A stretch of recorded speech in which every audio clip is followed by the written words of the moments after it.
Is losing weight getting harder as you get older? It's not your fault. You're eating better, you're moving more, but your body isn't responding anymore. At PhD Weight Loss, they help people identify what's actually blocking fat loss and help increase your lifespan. If you want to understand why your body isn't cooperating, call PhD Weight Loss now and book your consultation at 864-644-1900. Mention Dennis Prager and you get 2 weeks free in the program, and they'll pay for your food. That's a $1,500 value absolutely free. Call 864-644-1900.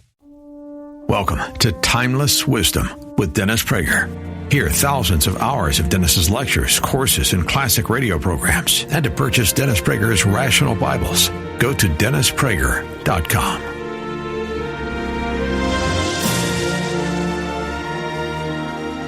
On today's episode of Timeless Wisdom. How many of you see Jacob as unqualifiedly wrong in the story? As well, let's put it this way. Wrong is not the word I'm looking for. Is unqualifiedly the bad guy in the story. That's coming up on Timeless Wisdom with Dennis Prager. And it starts right now. Okay, any questions from last time? Yes, sir. You mean which translation? The Torah is a fairly standardized, the standard one, you know, that one. The one from Sinai. I'm sorry, I just had it. Actually, the truth is, I use a lot. My desert island, if you will, my desert island one is the one that Sarna uses. So I assume that's the New Jewish Publication Society, the translation? Sarna, is that? Oh, let me explain what Sarna is. Yeah, the translation is the 1985-89 translation of the Torah by the Jewish Publication Society of America. I'm not very happy with any translation.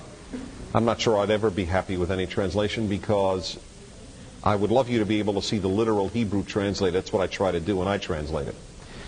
But there are three standard modern commentaries on the Torah: an Orthodox, a Conservative, and a Reform.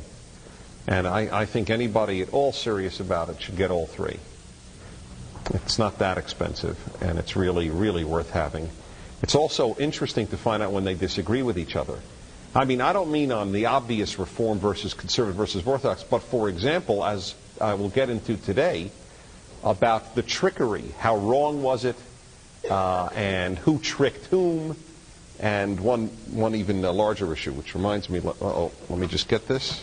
It's relevant to have notes. Okay, any other questions?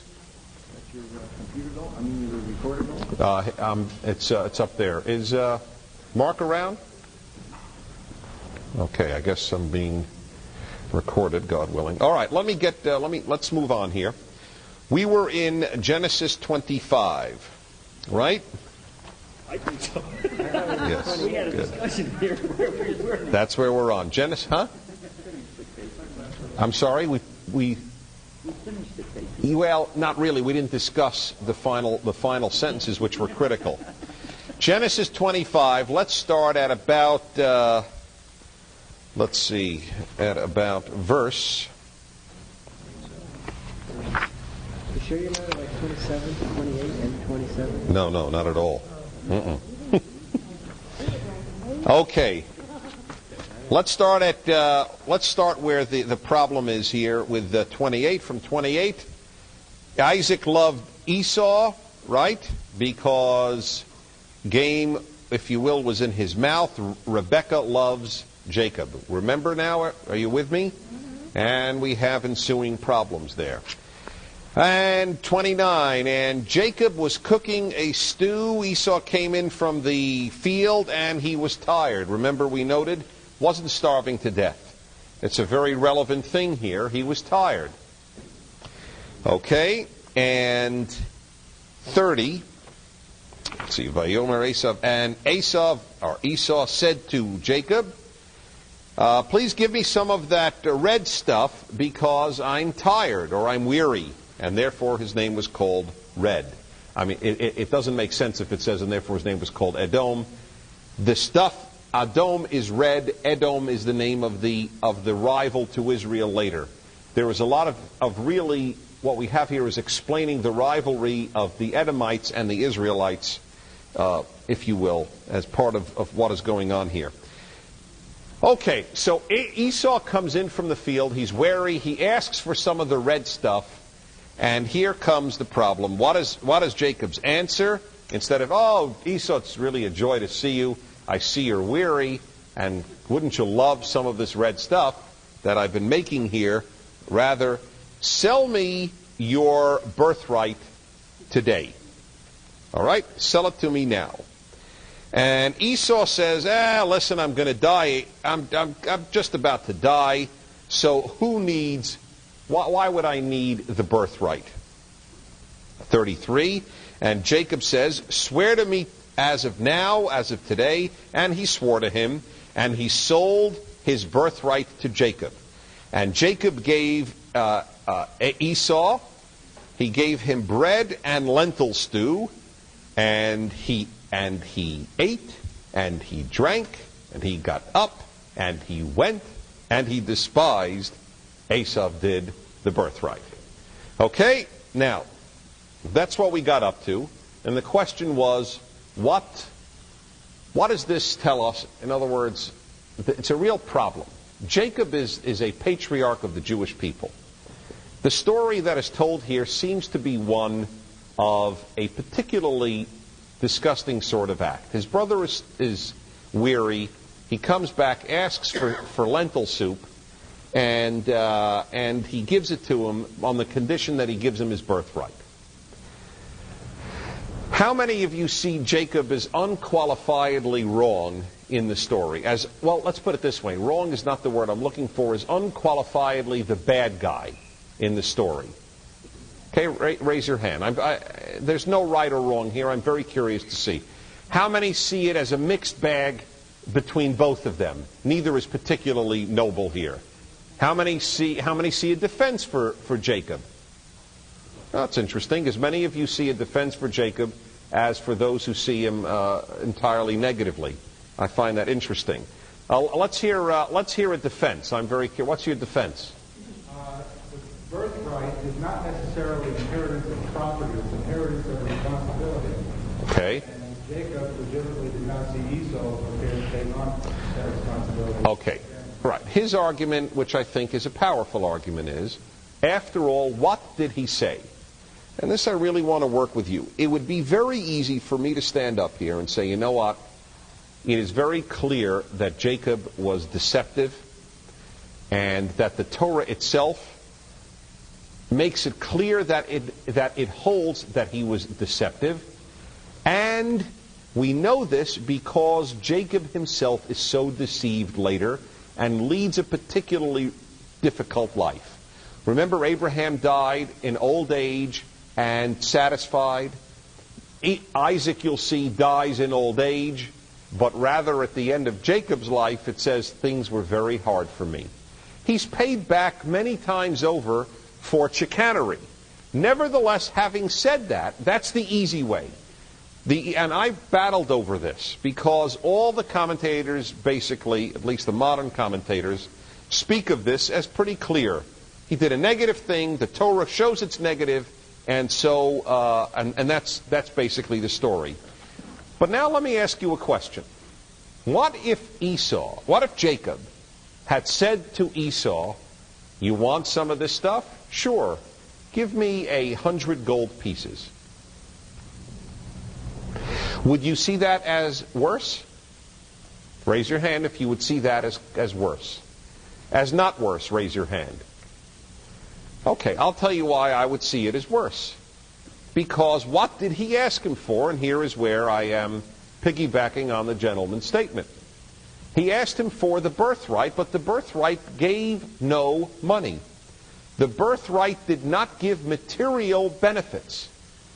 That's pretty important. I mean, what he is trading for, let's say, here, how about this? I'll make it a different way. Let's say that Esau had the complete works of Shakespeare. Obviously, it's not possible. Shakespeare lived a while later, but how about, let's putting it more modern, okay? You have two brothers. One brother could not care less about Shakespeare. One brother loved reading, loved the arts, loved literature. Brother comes in and he says, and he listen, oh God, I want some of that food you made. I am ravished. And I just really want it. So the brother says, I'll tell you what, let me have the Shakespeare set you have. You would understand that the brother who wanted the food never used the Shakespeare. We have to take the Torah at its word, right? You can't just take half of the Torah's text. The Torah says, he, vayivez Esav et habechorah, and Esav couldn't care less. He actually, mocked the birthright. It was a point of pointlessness. If you had a guy who found Shakespeare pointless, but because sheer coincidence happened to have inherited it because he was the older twin, and the younger one says, you know what, let me have that Shakespeare. And he says, I couldn't care less about Shakespeare. Give me the food. Would you feel all that negative toward the brother who wanted Shakespeare after all? Not money, not benefits, but Shakespeare. If you put it in those terms, it still doesn't make Jacob into a saint. All right? There is no way to do it, nor, by the way, do I have an agenda to do so. I have an agenda to read this as carefully as possible without, though, necessarily falling into the trap of, well, it's obvious that it's chicanery, and that ends the issue. It's not as obvious as I think you would have it. And if I give you the Shakespeare example, I think it becomes clear. If he had asked for money, I think it would be an open and shut case. He did not. He asked to be the inheritor of the blessings that came from Abraham and Isaac. He wanted something spiritual that the text tells us Esau couldn't care less about. Okay? Is there any challenges to that defense? Okay. I think the Shakespeare analogy is a bad one because it also represents some kind of thing of value. And I think that what Jacob was doing was he was testing him, not for a thing of value, but for a thing that carried... Oh, all right. All right, so you're saying that at least Shakespeare is still a material thing. So in other words, so the analogy doesn't even do justice enough to the argument I'm making. Fair enough. Hold on, you spoke. Yes. If Esau didn't care about the birthright, you could assume then that Jacob knew that. I don't see where you're reading that that one question was predicated on fulfilling that Jacob's question was predicated on Esau's answer. Why wasn't he was putting the pottage in the bowl? He was getting ready to bring it to his brother when he, in doing so, asked for the birthright, knowing that he didn't care about it. Where is the connection? Well, I understand. Where is the connection between what and what? Jacob asks for the birthright. Yeah.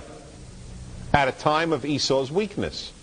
But the two are not necessarily connected. He says, "Lo, I'm going to die." He doesn't. I'm going to die when? Right. No, I think. Okay. No, the connection is this. The connection is, the implication is that for a miserable bowl of soup, the guy's willing to give it up. Listen, if you valued it, unless it was a matter of life and death, and there is absolutely no implication of that. Remember that. He came in tired from hunting. That's the extent of it, okay? And the guy says, hey, listen, for all we know, my friends, Jacob was shocked. Can you imagine the guy says, I'll give you a bowl of soup, but you give me your birthright. Okay. Really? Holy mackerel, what a deal. I can't believe it. The guy really couldn't care less about it. See, why am I doing this? Not because I'm anti-Esau, though I admit I'm not one of his defense attorneys, that's clear. I'm doing it because of verse 34. Those who I think glibly say that the Torah is clearly anti-Jacob in the story because Jacob gets paid back later so many times over for having engaged in some deal making, I think are missing a very critical point here. Read 34. Jacob then gave Esau bread and lentil stew. He ate and drank, and he rose and went away and spurned the birthright. I mean, that's the point here. And you could imagine, couldn't you imagine, if he even cared at all, that he would have said after he got his strength back, hey, wait a minute, Jacob. In a moment of weakness, I made this deal, but give me a break. You weren't serious about this, were you? But not at all. That's the whole point. Hey, I ate. It's a grubby man portrayed here. You give me food, I get full. That's what I care about. I hunt, I eat, I drink, I'm happy. I mean, that's the figure that's being depicted here. So I have to say that I think when all is said and done, a defense has to be made. The man, it's not like Esau had earned the birthright. He had not worked for it. It was simply a matter of fate. If you got something by sheer luck that you don't care about, and I do care about, why can't I, through fate, through my own luck, get it from you? I believe me, it irks me to stand here defending Jacob, because I'm a big believer in honesty. But I am not naive. I don't want to sit back and say, well, he was dishonest. What was the dishonesty? There's nothing dishonest here. He said, I'll give you soup, you give me birthright, and it's exactly what he gave him.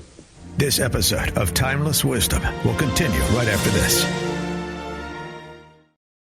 Is losing weight getting harder as you get older? It's not your fault. You're eating better, you're moving more, but your body isn't responding anymore. At PhD Weight Loss, they help people identify what's actually blocking fat loss and help increase your lifespan. If you want to understand why your body isn't cooperating, call PhD Weight Loss now and book your consultation at 864-644-1900. Mention Dennis Prager and you get 2 weeks free in the program, and they'll pay for your food. That's a $1,500 value absolutely free. Call 864-644-1900. Now, back to more of Dennis Prager's Timeless Wisdom. Who had a choice? Esau did have a choice. That's clear. That's why, remember, my friends, in order to understand any story, you must try to substitute other things. If it said Esau was about to die and Jacob said this, I would have zero to say. Jacob was a fiend. Would have been clear. It says he was tired. Big deal. The guy was a hunter himself. He obviously had a chance. He simply didn't want to make the food that day. Jacob, the cook, did. All right? Or, as I said earlier, if Jacob had said, give me money, then too we would have Jacob the fiend. Give me spirituality, I'll give you lunch. Okay? That's the trade he made. It's a trade, not a trick. The trick happens later.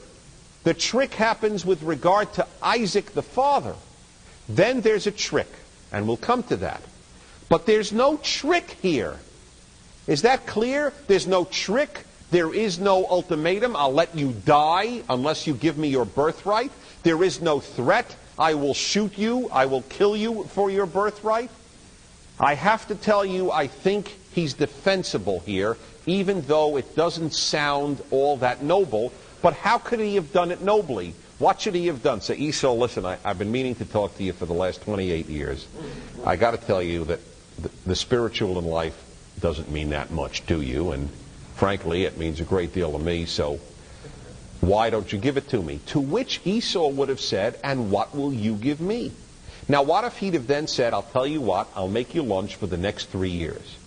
Okay, the best lentil soup this side of the Jordan River, I will give you for the next 3 years. Would any of you have said anything was wrong then? Again, did Esau earn the birthright? Yes. God knows. God made his heaven that Esau will be born first. It's a fact. So? It's just a fact. So he is the Bechor. He is the firstborn. Right. And it's not a mistake. It's really a very serious challenge to God, maybe even. Well, okay. It's a fact that to be a Bechor in those days was a very important thing. Important. Power. It was power. Well, it was prestige, certainly, if not power. All right. So wait. So your point is God wanted Esau to be the Bechor, the firstborn. Well, it doesn't say it. No, that's important. It doesn't say that that was God's will. The only God's will we do know, or we infer from the text, is that God wants Jacob to be the inheritor of the tradition from Abraham and Isaac. That we do know from the text. It's clear that the text prefers that this go to Jacob. Okay? And we certainly know it. We even know it now. If you never read the rest of Bereshit, of Genesis, you would even know it. So I don't think you could say that. I'll tell you what might be being said, though, now that you raised that issue. Maybe there is a revolution taking place here against enabling nature to determine our lives. That, frankly, is a bigger factor. Where, wait a minute, we're not going to let coincidences of birth determine something so important like the monotheist tradition, the God-based ideas coming through Abraham. We're just not going to let that happen any more than he let it happen with Ishmael, because Isaac was the younger one there too. Sarah had no greater status legally. Well, I guess she did. She was a wife, and Hagar was a concubine. But he had, that's true. And legally there was a greater status for him, but he was certainly not the firstborn of Abraham. The firstborn there was Ishmael. There too it was inverted. And it's inverted again with the children of Jacob, with Joseph is the incredibly important one, not Reuven. The Torah is here saying, wait a minute, don't let birth determine fate. That's a very powerful thing, and Jacob is taking into his hands this idea. Wait a minute, you're not the one who deserves this. Anyway, look, I normally don't take questions in the middle, so please reserve them, unless, all right, it's okay, yes. I must take issue with you in one statement you made. You said something about the birthright being the blessing of Abraham, and I think there were two separate, distinct items. I don't think the blessing of Abraham is even an issue at that moment. It was simply... No, the blessing of Isaac is the issue, but the inheritor of the tradition through Abraham is the issue from the Torah standpoint. Yeah, well, I having read ahead, I cheated. It's more than just the birthright in this issue. Anyway, I have given it my best shot. If I have convinced you, I've convinced you. If not, not. And please hold your stuff and write it down, because I have to keep moving on here. But that is my argument on behalf of what Jacob did here. It becomes tougher with Rebekah fooling Isaac through Jacob later, which we're going to get to today, come hell or high water. And high water is definitely coming, so just hell I have to overcome to get to it. But it's a very important thing you realize that, because I think that the popular, even the scholarly popular opinion, is very negative to Jacob in this story, and I don't think a reading of the text, an honest reading, makes it quite nearly as negative as he's portrayed. Okay, so that ends chapter 25. Alrighty, let's go.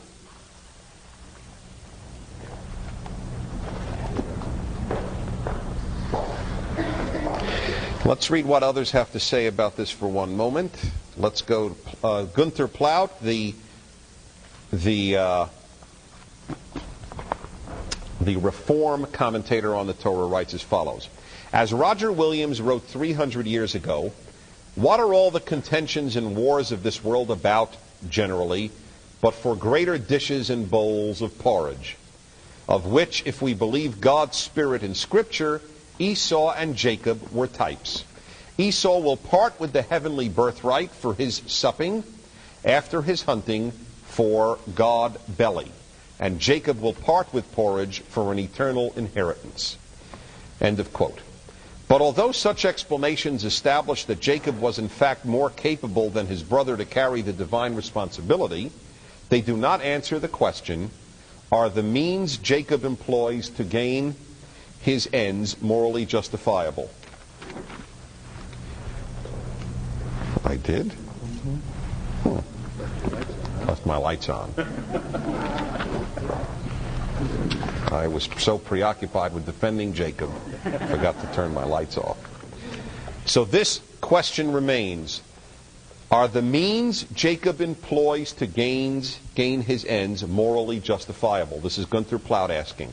The answer must be no. On closer examination, the Bible itself makes this judgment on Jacob. But the judgment is implicit, not explicit. It must be seen in the full context of Jacob's life, which develops into a tragedy.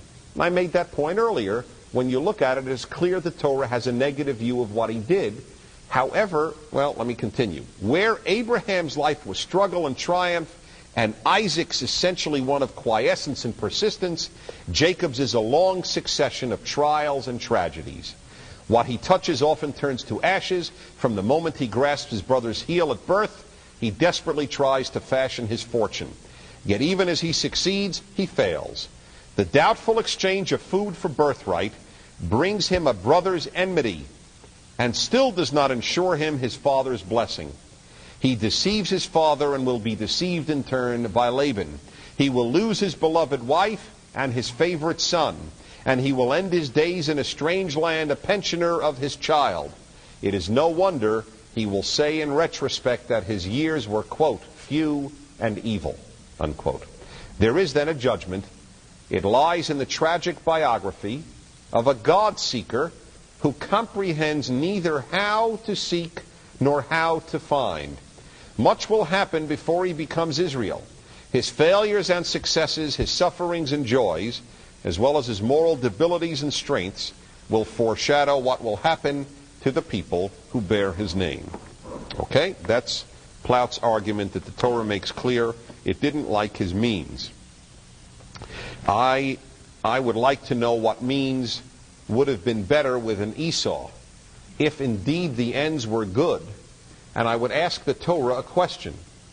If the Torah's judgment is that, I have a simple question to ask the Torah.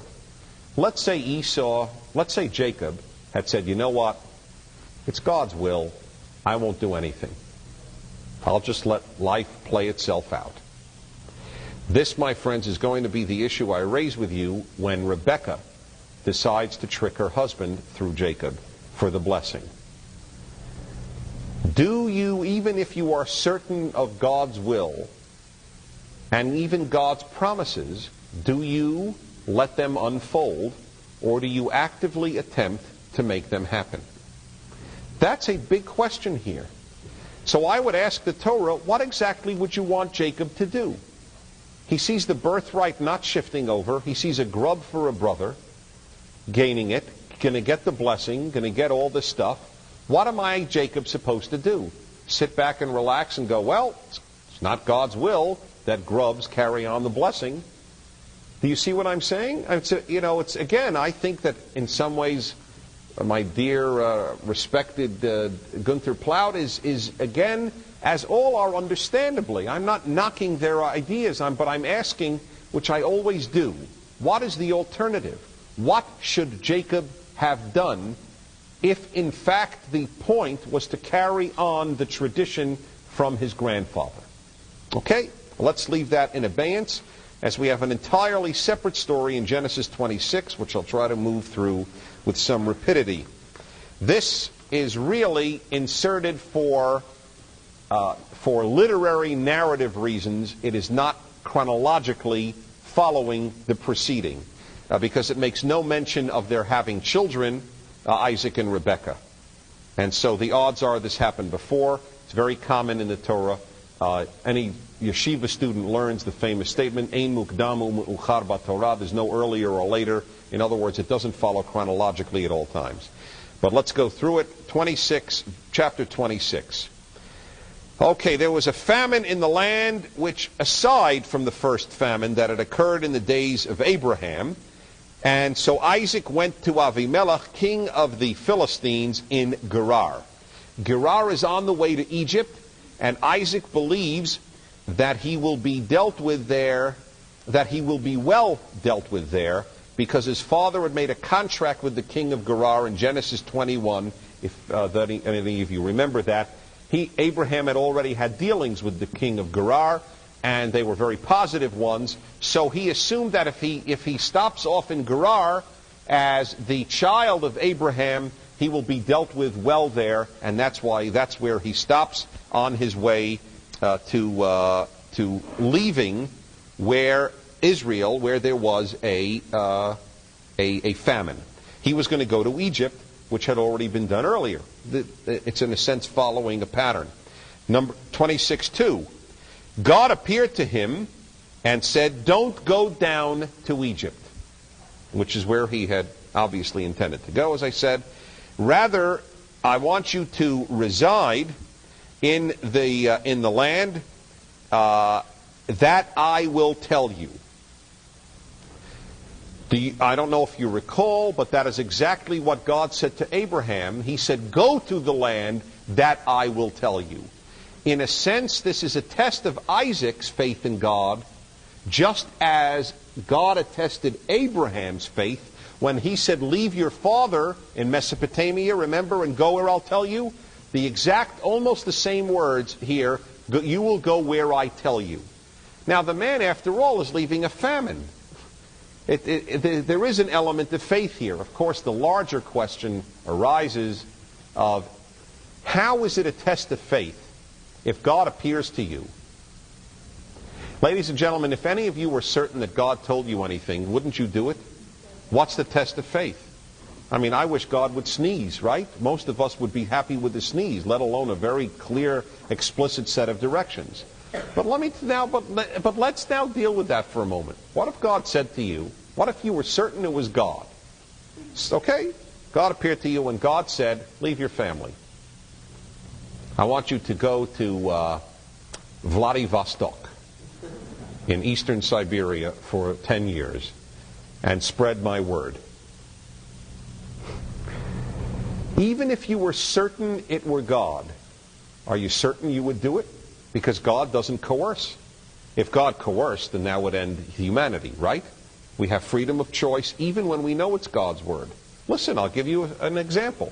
And this is a very important thing I'm dealing with here, because a lot of you probably think as I used to. What kind of test is it? If God comes to somebody and says something, what's the test? The test is if you're not certain it's God. That's the test. Well, I'm telling you it's a test if it's God. I'll bet you a lot of you believe, for example, that God ultimately said, "Do not steal." And yet I suspect that in most of your lives, some itty-bitty stealing, even if it was just washcloths from a hotel room, or ashtrays from a hotel room, or copying software for a computer. And yet I am certain that if I quizzed you and said, "Do you think that stealing is wrong?" you'd say yes. And if I said to you, "Do you think God thinks stealing is wrong?" you'd say yes. And you'd still steal. So what I'm saying to you is our knowledge that God said something doesn't make it less of a test. Okay? It's very important to know that. There are very religious people who I am convinced believe in God with every fiber in their body who commit adultery. If you'd ask them, "Do you think that God knows what you did?" they'd say yes. Do you think that God said, "Do not commit adultery"? Yes. So you know in your gut, God said, "Don't do what you just did." Yes. Why'd you do it? I'm weak. Okay, fine. My point is not to condemn the person. My point is to explain that the very fact that God says something doesn't make it less of a test. That's the point, okay? So there is here a difficult thing. The man wants to leave a famine. Go to a place where there's food, and God says, and makes it tougher. He doesn't even tell him, just says, "You'll go where I tell you to go." All right? That's faith in God, even when God is talking to you. That's a key thing. I had to work that out for myself, because I always used to think, hey, if God told me, it would be easy as pie. It's not. This episode of Timeless Wisdom will continue right after this.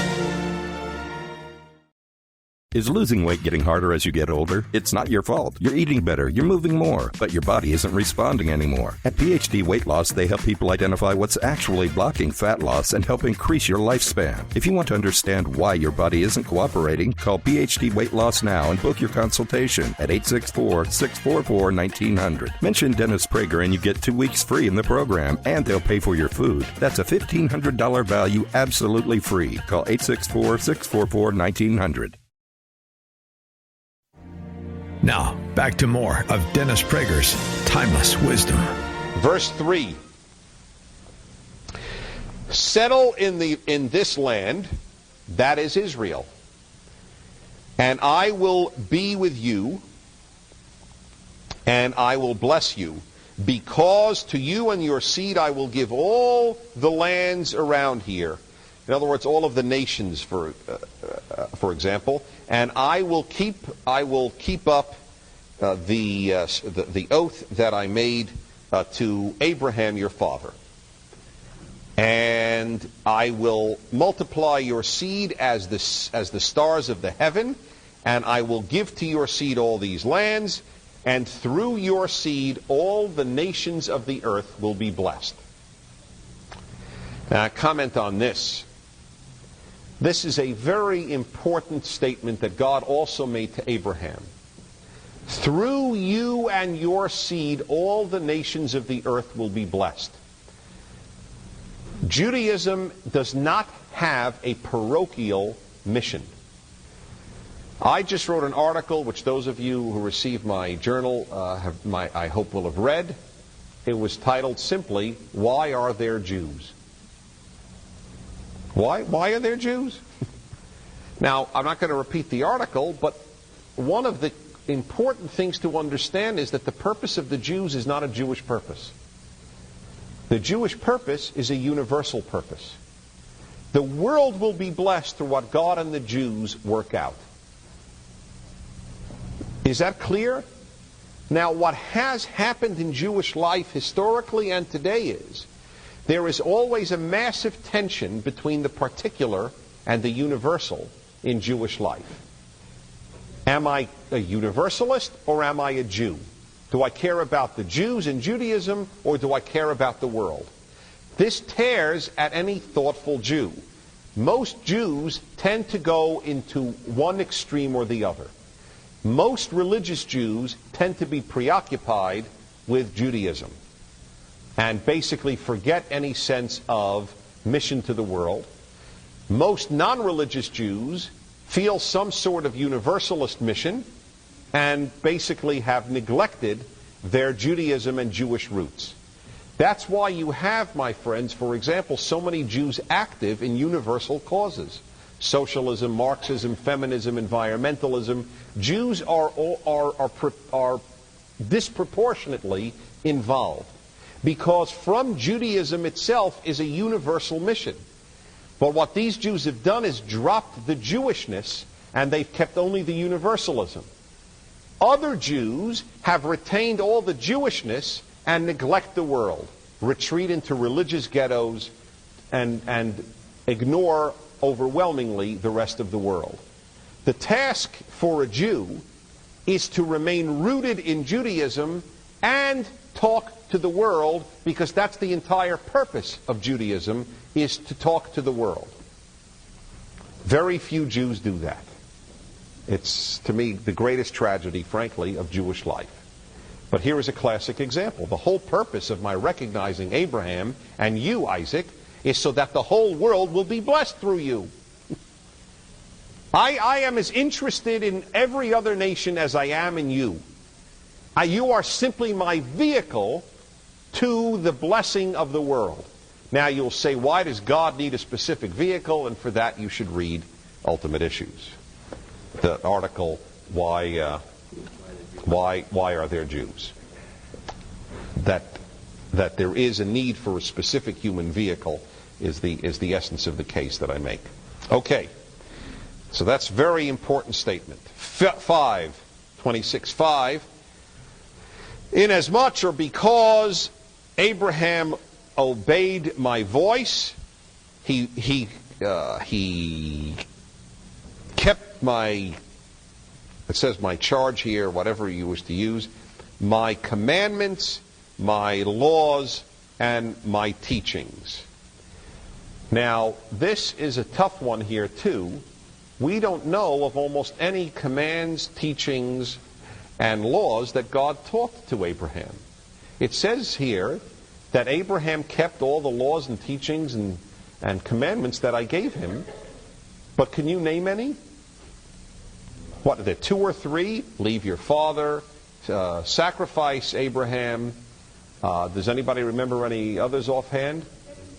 Circumcision, right? I mean, but I would hardly say that 3 or 4 laws constitutes as a man who followed my statutes. Now, the Hebrew is very important. It says my mitzvahs. You all know the word mitzvah. You don't know chukim, with ordinances or statutes or laws. And Torotai, my Torahs. Torah means teaching. It doesn't mean law. It means teaching. Now, there is no question. There's little question to me that this is a pedagogic statement for later Jews rather than a specific statement necessarily made by God to Isaac. Right? Even the Orthodox Jew holds that this is written far later than Isaac, after all, right? It is a way of using terms that the Jews should be obedient to these things, to my mitzvahs and my Torah, just like Abraham was. You with me? That's why I'm convinced that it is in there. It is a pedagogic statement rather than a factual statement. Verse 6, and Isaac settled in Gerar.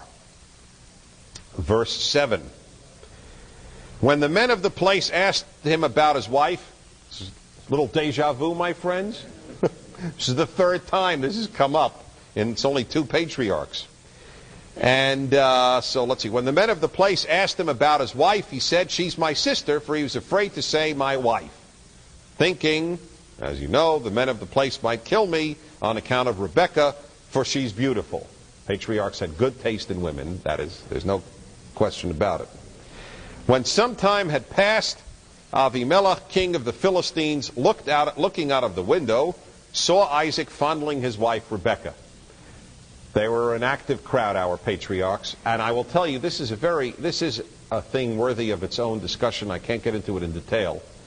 The Torah is very, very realistic about sex. And the Torah's view of sex, if I had to summarize it, is it's part of life. Now let's move on. It does not have a Hugh Hefner view, and it doesn't have a Pauline view. Paul, the dominant figure outside of Jesus in the New Testament. It is not a big deal. Virginity is not a big deal except as a legal thing, but it doesn't have a profound spiritual value. If you have sex, you have not engaged in something inherently in any way dirty. It's part of life. I mean, look at this description. She sees him. He looks out the window and sees him playing with his wife. I mean, that's quite something. It is not something you would find in the New Testament about a Christian hero fondling his wife. Okay? Jesus, after all, is celibate. And you don't have it well, it's interesting. In Islam, you have much more of or in the Quran, not in Islam, but in the Quran, you have more toward the Jewish aspect with Muhammad, who has a lot of wives and so on. But it's a very matter-of-fact view of it as part of life. And I get a kick out of this. He looks out the window and sees our second patriarch. By the way, I'm happy about it, because Isaac is such a non-colorful figure. You know, you almost are happy. Well, at least he did that. You know, maybe he was not the most exciting guy around, but he did fondle his wife. Thank God for that. And you know, it's like a redeeming feature in an otherwise not terribly dynamic portrayal, or a portrayal of a not terribly dynamic male figure in Genesis. Rebekah is without question the far more dynamic figure of the two. All right, so he looks out, this king, and he sees Isaac fondling his wife Rebekah. Avimelech sent for Isaac and said, so she's your wife. So why did you say she's my sister? Isaac said to him, because I thought I might lose my life on account of her. And this is, by the way, why I said earlier that chronologically it doesn't follow the other, because had they been walking with two little kids, it would have been obvious too. You know, this is my sister and these are our kids, would not have worked, thank God. Not even in Gerar. People didn't do that. So he doesn't understand. Why didn't you just tell the truth about this? Avimelech said, what have you done to us? One of the people might have laid with your wife, and you would have brought guilt upon us. So Avimelech instructed all his people, saying, anybody who molests this man or his wife will be put to death. Remember, he's a stranger. Remember I told you about this? I don't want to go over it. The stranger was worthless in most societies. That's why he had to make this claim. If you were a Gerarian, it didn't matter. You and your wife were protected by Gerar laws. But here's an alien coming in, and that's why he's afraid he'll be killed so that some guy could take his beautiful wife. You with me? That was the fear. Now, what is the difference between this story and the one with Abraham? The story, as Sarna points out, is unlike the two other episodes in Egypt and also Gerar before. With Abraham, there is no kidnapping of the woman here, there is no divine intervention, and there are no gifts. It's a simple matter of human to human. Oh, I see. God didn't appear to Avimelech in a dream and say, you better not. They weren't afflicted with impotence or disease. It was simply a matter of, oh, I see you're married, you should have told us. So it turns out that they're nicer in that regard than Isaac suspected. Just as the others turned out nicer than Abraham suspected. Remember? It's an interesting thing.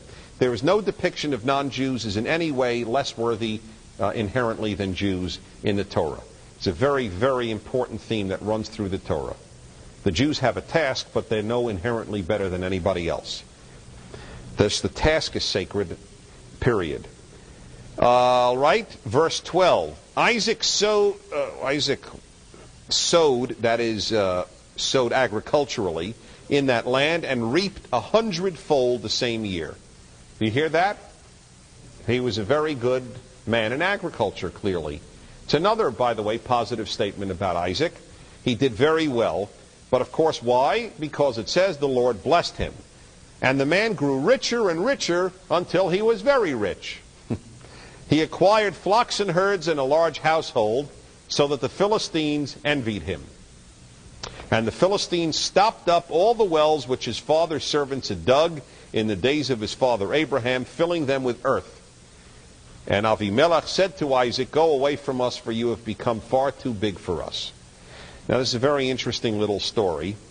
It's a paradigm of much of Jewish history. The Jew, the alien, comes in, does very well, is found to be a threat and a source of cause of envy, and is kicked out after achieving in that place. Now, it's also interesting, the Hebrew of verse 16 is, it says here, for you have become too big for us.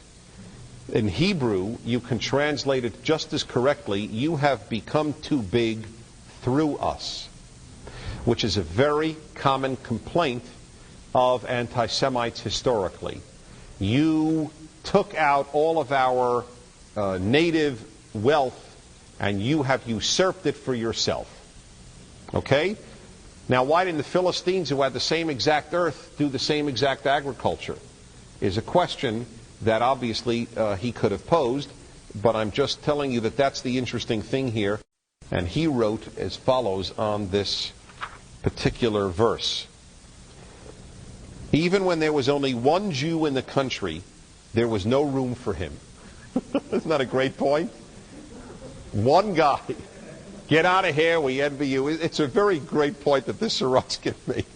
Isaac did not live at the expense of the other inhabitants. He was 100% productive, a highly successful farmer from whom much could be learned about plowing, fertilizing, planting, and harvesting. I thought it was a very valid point that this rabbi made. He said, you would think, why did the people of Gerar go, hey, that's pretty good. How'd you do it? Nah, we hate your guts. And not only that, to show you how we hate productivity, we'll fill your wells with dirt. I mean, so who gets hurt? They get hurt. Which is, by the way, exactly, again, what has happened historically. Spain was angry at its Jews, so it kicks them out and goes into a 500-year impoverished hibernation. See? We'll show you Jews. We'll kick you out. And what happens? So long to Spain for half of a millennium. And it's that really, in this regard, it is such a classic recurring theme. Oh, the Jews got wealthy. So instead of saying, how'd you get wealthy, we'll kick you out and destroy your wealth. Then we can all be impoverished without you. That is exactly what happens. And by the way, this is a common theme, not only vis-a-vis Jews, but vis-a-vis wealthy people generally. Instead of saying, how'd you get wealthy, there is a great often envy. America is one of the few places in the world where the wealthy are not so much envied as admired. It's generally been that way in the United States. Oh, wow, look at his car, instead of, oh, that slime bag for having such a car. You see? And there are those, and by the way, that's where you have the political question of creating class antagonisms.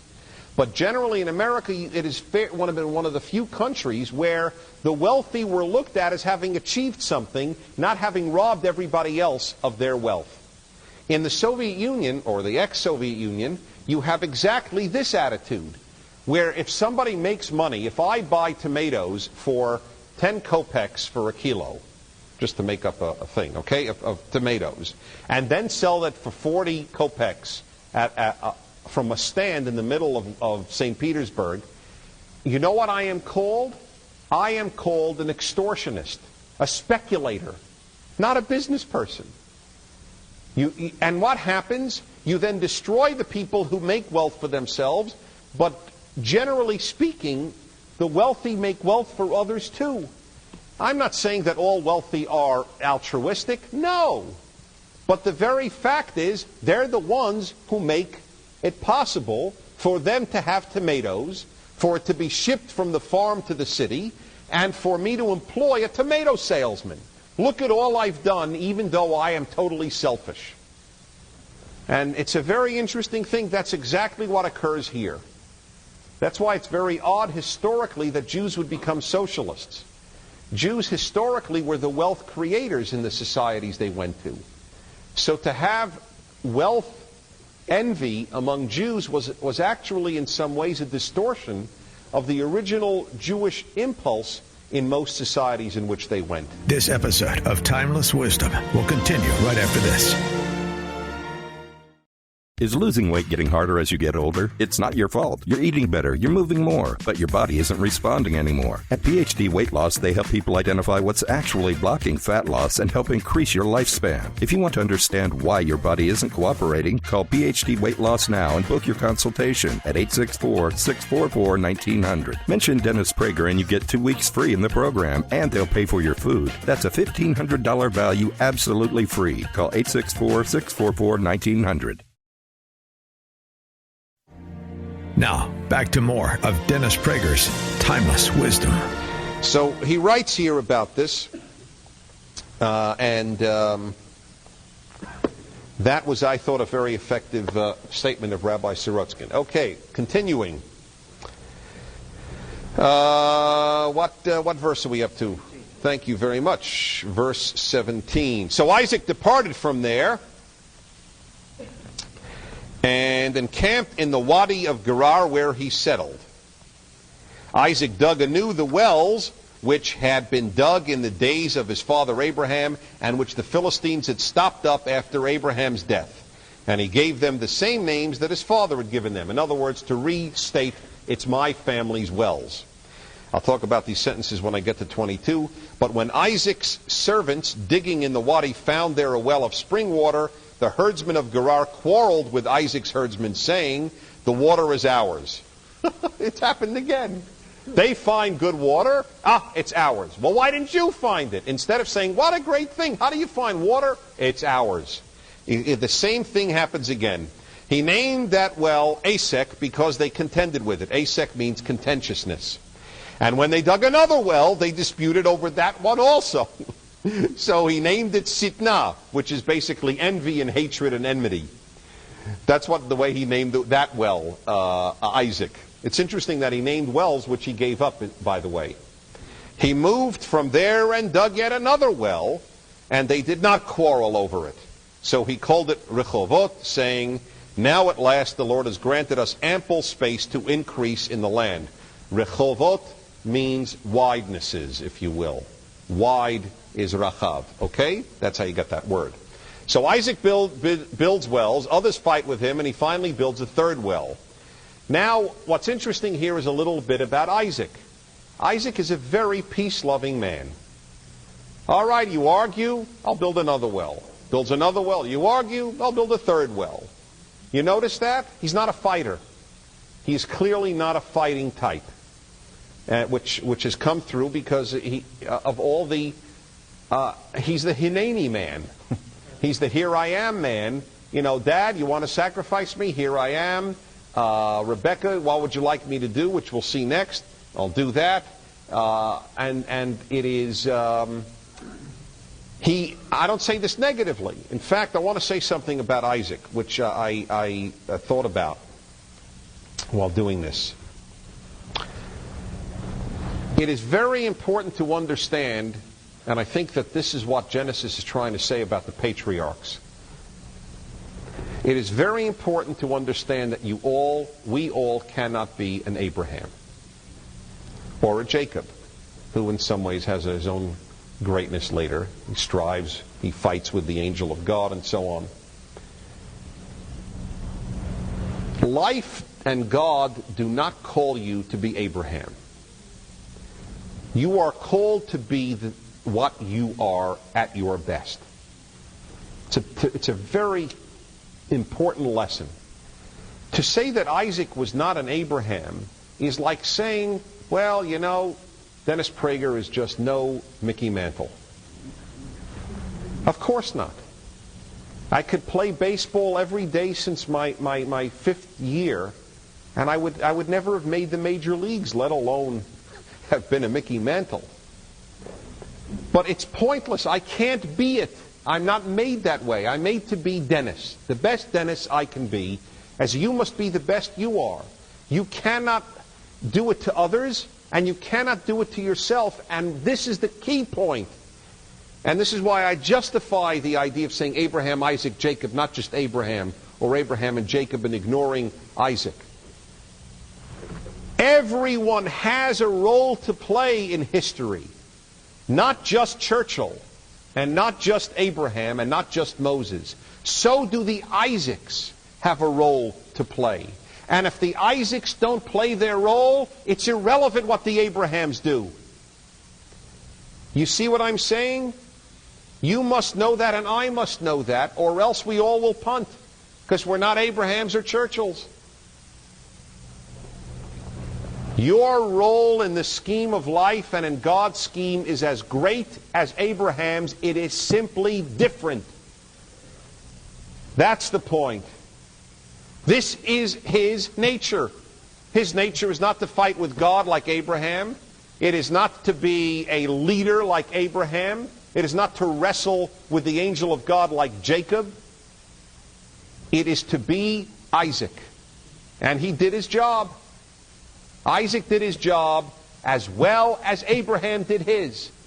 Because if Isaac didn't do his job, you wouldn't have had the Akedah, the binding of Isaac. Isaac's yes was as important as Abraham's yes. So I give a defense here for Isaac. Okay, he's not the sort of guy whose picture you'd have up. You'd have Abraham's picture up. But there are far more Isaacs in the world than there are Abrahams. And if the Isaacs don't do their job, it all fails. And that's my argument for Isaac. And we have a picture here of a thoroughly decent fellow who's obviously a peace-loving guy. He argues, he plays with his wife. I mean, he doesn't argue, he plays with his wife. Hey, he loved the wrong kid. Okay, so a lot of parents love the wrong kid. Isaac was not the first in history to love the wrong kid. Right?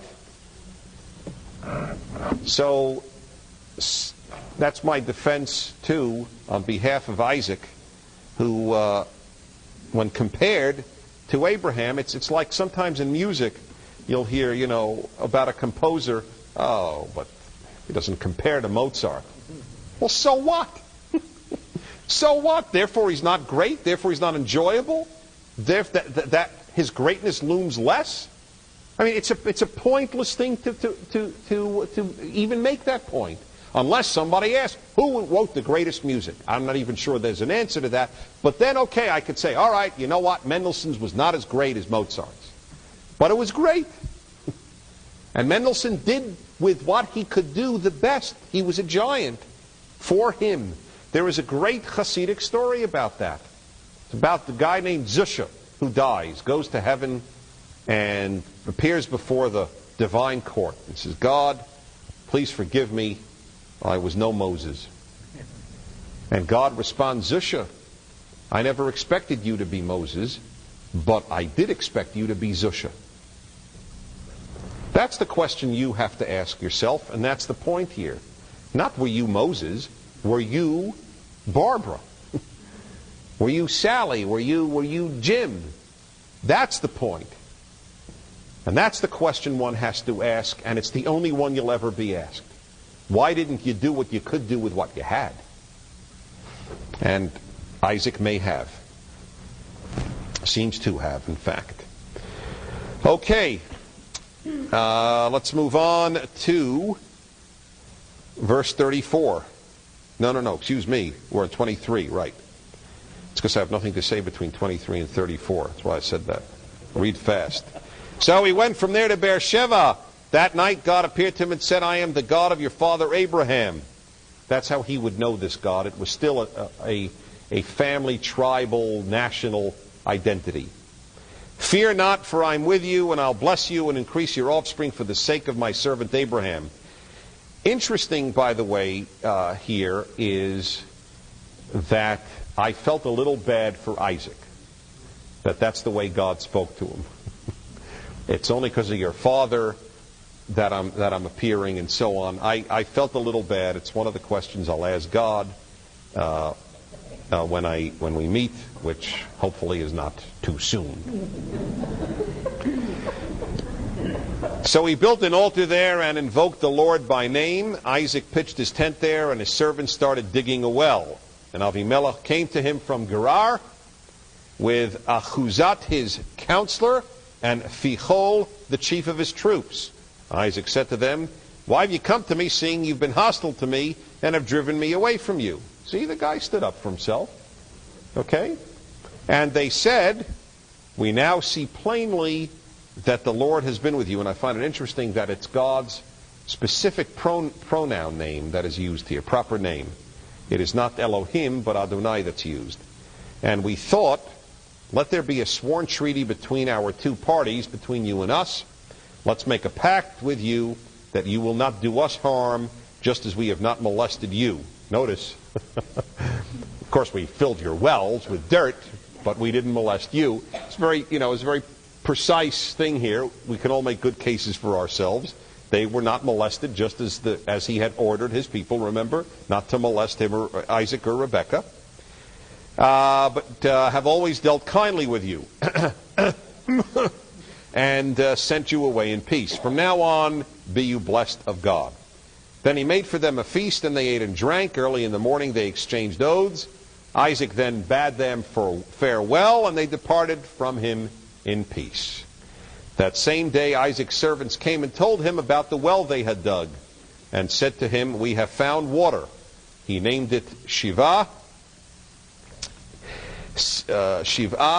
which is 7. Therefore the name of the city is Beersheba to this day. It's such an important place that they wanted to give you, the Torah wants to give you a source of how the name Beersheba came about. Sheva means 7, also comes from Shivuah, which means oath. So that's how it came there, as it were, from oath. Verse 34, which is an interesting little addendum that ends this chapter. When Esau was 40 years old, he took to wife Judith, daughter of Be'eri the Hittite, or Hittite, and Bosmat. It's a beautiful name. My daughter Bosmat. By the way, clearly the traditional Jews did not care for it either, because while you have many Judiths, there are very few Bosmats in Hebrew history. Daughter of Elon the Chiti, and how's this, mothers-in-law? And they were a source of bitterness to Isaac and Rebekah. Not just to Rebekah, but to Isaac too, Esau's wives. Another hint that we're not talking about a classy character when we talk about Esau. Okay, he picked some real Lulus, apparently, who caused great aggravation to Esau's parents, Isaac and Rebekah. Once again, he's shown to be unworthy of being the heir of Abraham and his message, which is the perfect introduction to his not being the heir of Abraham and his message of chapter 27, one of the most interesting on purely narrative basis. Not, in other words, there are not massive insights into human nature. Just, it's one of the most interesting stories in history. And I want to get through it tonight. When Isaac was old and his eyes were too dim to see, he called his older son Esau and said to him, "My son." And he said, "Here I am." Hineni, the same words as used when Isaac responded to his father and Abraham responded to God. He was a very dutiful son, by the way, and that is important, and it is always given to Esau's credit. And he said, "I am old now," that is Isaac, "and I do not know how soon I may die. Take your gear, your quiver and bow, and go out into the open and hunt me some game. Then prepare a dish for me that I like," one of those you know I like, "and bring it to me to eat, so that I may give you my innermost blessing before I die." Now, just a little word here. Who is cheating whom? Shouldn't Esau have said, "Dad, I think I ought to tell you, I'm not the one who gets it"? Right? Who's cheating whom? The guy made a deal and says nothing to his father about it. Okay? Rebekah, God bless her, had been listening as Isaac spoke to his son Esau. When Esau had gone out into the open to hunt game to bring home, Rebekah said to her son Jacob, "I overheard your father speaking to your brother Esau, saying, 'Bring me some game and prepare a dish for me to eat, that I may bless you with the Lord's approval, with God's approval, before I die.' Now, my son, listen carefully as I instruct you. Go to the flock and fetch me 2 choice kids, and I will make of them a dish for your father, such as he likes. Then take it to your father to eat, in order that he may bless you before he dies." Jacob answered his mother Rebekah, "But my brother Esau is a hairy man, and I am smooth-skinned. If my father touches me, I'll appear to him as a trickster and bring upon myself a curse, not a blessing." But his mother said to him, "Your curse, my son, be upon me. Just do as I say and go fetch them for me." This is a powerful woman. That curse is on me. I take full moral, religious responsibility for what we're doing. It's extraordinary. Her certainty that Isaac was wrong in wanting to give the blessing to Esau was such that she was willing to stand before God and defend what she did. I mean, think about it. It's a very remarkable thing. "It's not you who are doing this, my son. I take absolute responsibility." He got them and brought them to his mother, and his mother prepared a dish such as his father liked. Rebekah then took the best clothes of her older son Esau, which were there in the house, and had her younger son Jacob put them on. And she covered his hands and the hairless part of his neck with the skins of the kids. Then she put in the hands of her son Jacob the dish and the bread that she had prepared. By the way, it's a very touching thing. She put in his hands. It's not that she even gave it and he took. She's the actor here, you see? This too is a fascinating thing.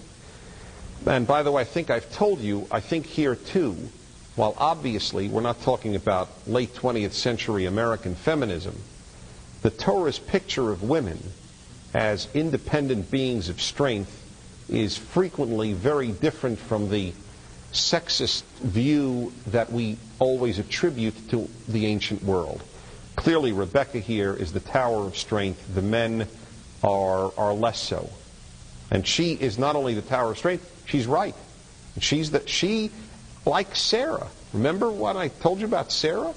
After all, it's Sarah's kid specifically, not Abraham's kid specifically, who carries on the tradition, right? Matriarchs are critical in the stories, and in this story more critical. If it were up to the patriarch, history would have been confused, right? If it were up to Isaac. Yes, so he went to his father, that is Jacob, went to his father, to Isaac, and he said, and he, that is Isaac, said, "Yes, which of my sons are you?" Which is interesting to begin with.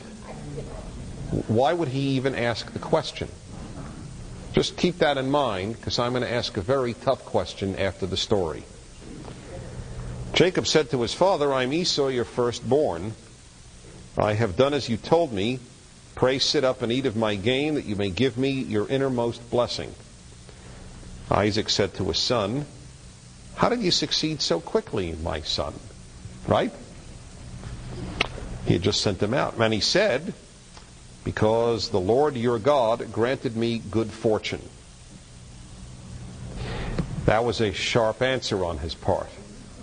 Because if he'd have said, "The Lord my God," Esau would have said, "Since when did you get God?" Right? Esau would not have spoken of the Lord my God. We do not have a sense that he was theologically inclined. So he says, "The Lord your God, Dad, granted me good fortune." Isaac said to Jacob, "Come closer." This is the third. All his reactions are, "Who are you?" Right? From "Who are you?" "How did you get here so fast?" And now let me make sure it's you. "Come closer that I may feel you, my son, whether you're really my son Esau or not." So Jacob drew close to his father Isaac, who felt him and wondered. And this, the next words in Hebrew, are so frequently cited in Jewish life that there have probably been more divrei Torah, more commentaries of Torah, instructive speeches and sermons given than on any other sentence in the Torah. Hakol kol Yaakov v'hayadayim yedei Esav. The voice is the voice of Jacob, but the hands are the hands of Esau. By the way, it's a symbolic thing too, wherever that happens, where you don't know exactly what is this. Is it a bad guy or a good guy? And you can say that. The voice is the gentle one, but the hands are the ferocious ones, or the wild ones. But he means it literally here. It is literally, the voice is Jacob's, and the hands are Esau's. He did not recognize him because his hands were hairy like those of his brother Esau. And so he blessed him. He asked, time number 4, "Are you really my son Esau?" And when he said, "I am," Isaac said, "Serve me and let me eat of my son's game, that I may give you my innermost blessing." So he served him, and he ate, and he brought him wine, and he drank. Then his father Isaac said to him, "Come close and kiss me, my son." And he went up and kissed him. This was a 5th test. And he smelled his clothes, and he blessed him, saying, "Ah, the smell of my son is like the smell of the fields. that the Lord has blessed. And here is the blessing. May God give you of the dew of heaven and the fat of the earth, abundance of new grain and wine. Let peoples serve you and nations bow to you. Be master over your brothers, and let your mother's sons bow to you. Cursed be they who curse you, blessed they who bless you. That's the blessing. No sooner had Jacob left the presence of his father Isaac, after Isaac had finished blessing Jacob, than his brother Esau came back from his hunt. It's a tense story, isn't it? He too prepared a dish and brought it to his father, and he said to his father, "Let my father sit up and eat of his son's game, so that you may give me your innermost blessing." His father Isaac said to him, "Who are you?" And he said, "I'm your son Esau, your firstborn." Isaac was seized with very violent trembling. "Who was it then," he demanded, "that hunted game and brought it to me? Moreover, I ate of it before you came, and I blessed him. Now he must remain blessed." When Esau heard his father's words, he burst into wild and bitter sobbing and said to his father, "Bless me too, father." But he answered, "Your brother came with guile and took away your blessing." Esau said, "Was he then named Jacob, that he might supplant me these 2 times? First, because the Hebrew Yaakov is to grab. It could be one of the things that it means. First he took away, grabbed my birthright, and now he has taken away my blessing." Now, by the way, that's an interesting question there. Are they or are they not related? I think, unless someone knows otherwise, that they are related. Because otherwise, why would it have mattered to Jacob to have gotten the birthright? And second, Esau's answer to his father, "Who are you?" was, "I'm your firstborn. That's why I'm going to get the blessing." Right? Just a few verses ago, you remember that? He said, "I'm your firstborn." So this is a not quite fair statement on the part of Esau. First the birthright and now my blessing. That's what comes with the birthright.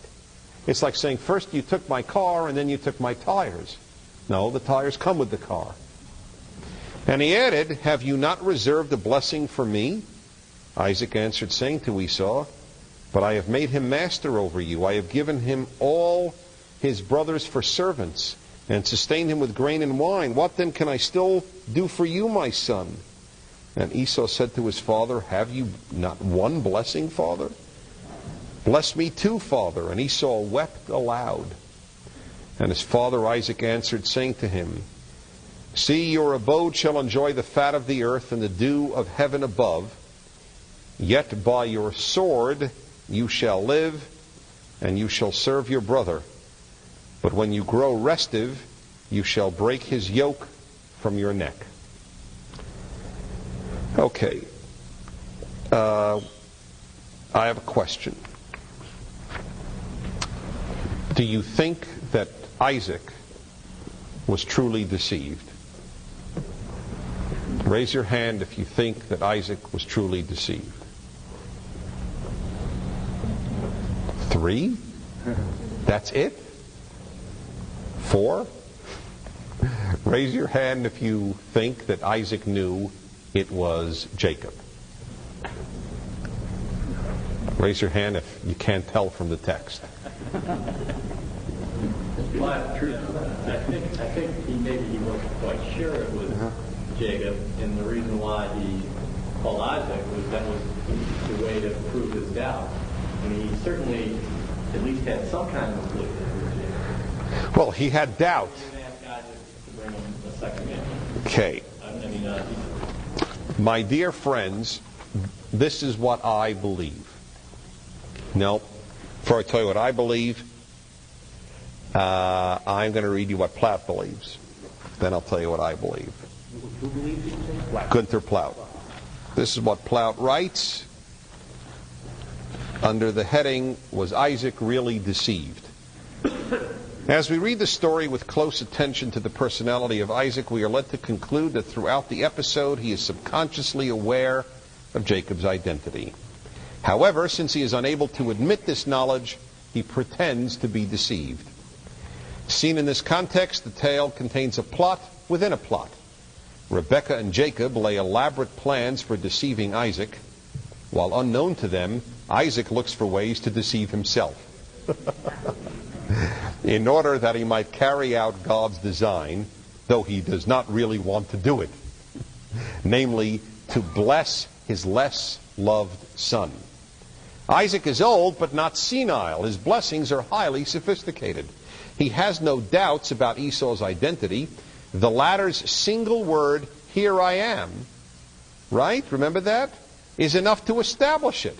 While Jacob's single word, "Father," in verse 18, arouses doubt, so that no amount of play acting, false skins, and goat disguised as venison can really deceive Isaac. But he wants to be misled.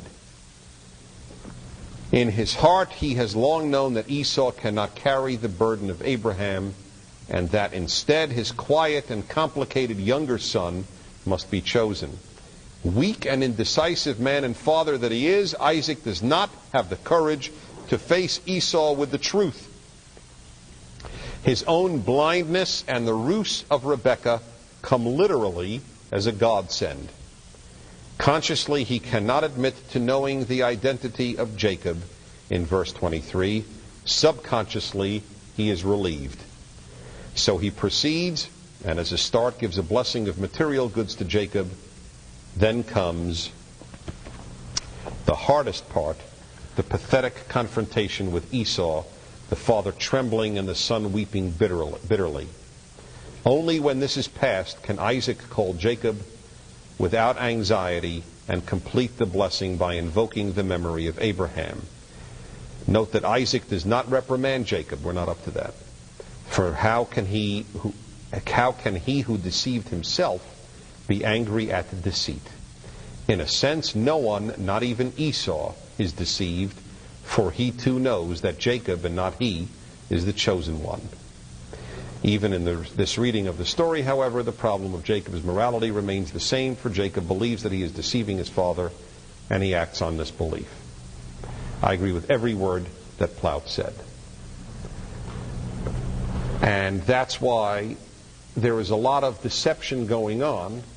Isaac himself, Rebekah, Isaac, Jacob himself, because Isaac is not really being deceived.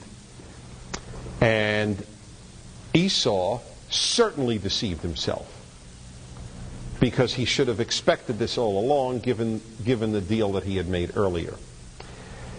My only proof, though, that Isaac wanted it this way is his reaction when Esau comes in. Now, and it's my only proof. The rest is really to infer from subliminal messages. But this one's not subliminal. What happens when Esau comes back? Well, let me ask you, let me put it this way. If Isaac were terribly upset, what would his reaction presumably have been? He would have cried. His son cried, right? Bitterly, his son cried tears. Yes, he shook. He was scared. That's what he was. He was scared. That's all it is. He trembled. Yes, he trembled of having to confront his son about it. When you tremble, it's because you know something you did was wrong. That's what I think, and that's what I think is clear. It should have said, and he too wept. There's no emotional reaction. To tremble is not an emotional reaction. It's I tremble because there's a reason to tremble. First of all, perhaps this wild guy, who knows what he'll do, is one possibility. Another is, oh God, I'm trembling. I got to confront him with what just happened. Why couldn't the blessing be taken back? Why couldn't the blessing be taken back is a good question. either because you just couldn't do it in those days. It's not, it's not 30-day money-back guarantee sort of blessing. I think the other reason is because he didn't want it taken back. Yes, I think that, he gave him the line, sorry, I gave it. But if it was under deception, he could have said, well, under deception, it doesn't really count. That could have been a very logical reaction, too, which is another reason why, and your question is very fair. It's a good question. Why did Esau want it so much at the end?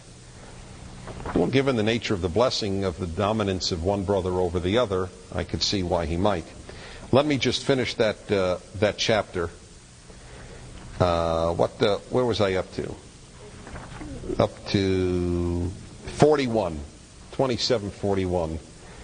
Now Esau harbored a grudge against Jacob because of the blessing which his father had given him, and Esau said to himself, let but the mourning period of my father come, and I will kill my brother Jacob. When the words of her older son Esau were reported to Rebekah, isn't that an interesting thing, though? If he said it to himself, how were they reported to Rebekah? Well, he said it to himself. Right. Anyway, it's just an interesting... there's no question the juxtaposition of sentences forces you to ask that question. The odds are he said it to more than just himself. We don't have a very strong sense of a very self-controlled individual with Esau. Your brother Esau, she said to Jacob, your brother Esau is consoling himself by planning to kill you. Is this woman bright? I mean, is that not psychologically astute? It would have been so logical to just say, your brother plans to kill you. But he's consoling himself by planning to kill you. She so understood him. There is that type. There are people who feel better only by planning revenge, by being angry. That's how they feel better. Not by doing something constructive with their life, but by destroying others. That's how he's consoling himself, by planning to kill you. Now, my son, listen to me. Flee at once to Haran, and to my brother Laban. You remember Laban? Stay with him a while until your brother's fury subsides, until your brother's anger against you subsides, and he forgets what you have done to him. Another very interesting thing. Is that not proof that he didn't care, basically? That Esau didn't really care about this whole matter? It's going to subside. Because what really matters to Esau? Bosmat, Judith, and food. Then I'll fetch you from there. Let me not lose you both in one day. I'll lose you because he'll kill you, and I'll lose him because he'll be a fugitive. Rebekah said to Isaac, I am disgusted with my life because of the Hittite women. This is back to the way the previous chapter ended, right? With the daughters-in-law married to Esau. If Jacob marries a Hittite woman like these from among the native women, what good will life be to me? This woman was very concerned about keeping this people alive, this nascent Hebrew nation. This was what preoccupied her. She had the clearest vision of them all, of what needed to be done. I defend her right through it all. And by the way, remember, you don't have a terribly deceptive woman in Rebekah. There is almost no figure, remember from our study? There is almost no figure whom we know so much about her character or his character as we do about her character. Thanks to the test, remember, the character test for who would be the wife of Isaac? And she turns out to be a woman of extraordinary kindness. So this is not one of your deceptive, disgusting, self-hating, other-hating types. This is a beautiful human being who knew what needed to be done. And by the way, there's no question that Jacob must have told her about the deal he pulled off with the lentil soup earlier. So I tell you, while it's not my favorite story, because you would wish that the origins of the Jewish people would have been pristine, pure, moral. I told you this earlier, my belief in the Torah is always increased precisely because of such stories. It wasn't all that smooth. It wasn't all that morally pure. Saints didn't found the Jewish people. Flesh and blood people did. Flesh and blood people keep this up, and flesh and blood people are the only things in the final analysis that can influence other flesh and blood, not saints. Tomorrow on Timeless Wisdom with Dennis Prager. How come there are so many parents whose kids have different values, especially in the case of traditional parents, specifically traditionally religious Americans? Join us tomorrow to hear more on Timeless Wisdom with Dennis Prager. This has been Timeless Wisdom with Dennis Prager. Visit DennisPrager.com for thousands of hours of Dennis's lectures, courses, and classic radio programs, and to purchase Dennis Prager's Rational Bibles. Is losing weight getting harder as you get older? It's not your fault. You're eating better, you're moving more, but your body isn't responding anymore. At PhD Weight Loss, they help people identify what's actually blocking fat loss and help increase your lifespan. If you want to understand why your body isn't cooperating, call PhD Weight Loss now and book your consultation at 864-644-1900. Mention Dennis Prager and you get 2 weeks free in the program, and they'll pay for your food. That's a $1,500 value absolutely free. Call 864-644-1900.